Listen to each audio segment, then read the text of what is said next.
Hello সবাইকে।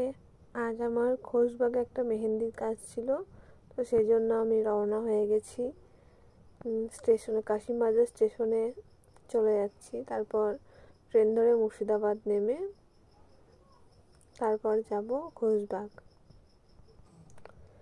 তারপর আমি মুর্শিদাবাদ স্টেশনে নামার পর টোটো করে এসেছি সদরঘাট। সদরঘাট পার হয়ে ওই পারে খোশবাগ, তো সেখানে যেতে হবে আমাকে। এই যে নৌকা, আমি আসতেই নৌকাটা ছেড়ে দিল, সেই জন্য আমি দাঁড়িয়েছিলাম এখানে বেশ অনেকক্ষণ। এই ছোটো নৌকাগুলো দেখছি বেশ কি সুন্দর যাচ্ছিলো, তাই আমি ভিডিও করলাম। কাজ ছিল না তো আর কি করব। তো তারপর আমি ওই নৌকায় করে ওই পার যাই।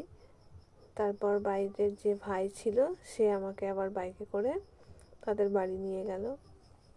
ওদের বাড়ি ঢোকার আগে দেখলাম যে ব্রাইড বেরিয়ে গেল ফটোশ্যুট করার জন্য। তো সেখানে গিয়ে আমাকে 3 ঘন্টা ওয়েট করতে হয়। তো ততক্ষণে আমি আমার বান্ধবীকে আর তার বোনকে মেহেন্দি পরিয়ে দিয়েছিলাম। 3 ঘন্টা পর ব্রাইড বসে, তারপর তাকে মেহেন্দি পরায়।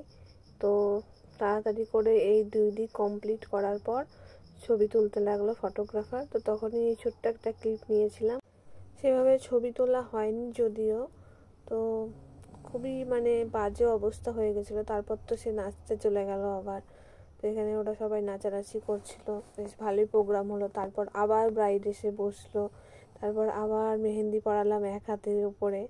তারপর ব্রাইড আবার চলে গেল খেতে, খাওয়া দাওয়া করে এসে আবার আর এক হাত পড়লো। তারপর শেষমেশ কমপ্লিট হলো 11:30টার সময়। তো আমার বাড়ি থেকে অনেকটাই ডিস্টেন্সে ছিল, তো ওখানে আমার বান্ধবী থাকায় তো বান্ধবীর বাড়িতে রাত্রিরে থেকে যায়, আর আমি বাড়ি আসতে পারিনি। তো তারপর সকাল 8:30টার সময় বেরিয়ে গেলাম ওদের বাড়ি থেকে। যাচ্ছি ফরেস্টডাঙ্গার ঘাট। তো সেখানে ঘাট পেরিয়েই আমাদের বহরমপুর। তারপর আবার নৌকায় দাঁড়িয়ে আবার ওয়েট করছিলাম। তো ততক্ষণ আমি একটু এদিক ওদিক ভিডিও করছিলাম। চারিদিক কুয়াশায় ঢাকা, সকালবেলা বেশ ভালোই লাগছিল। তো বাস আজকের জন্য এইটুকুই। টাটা।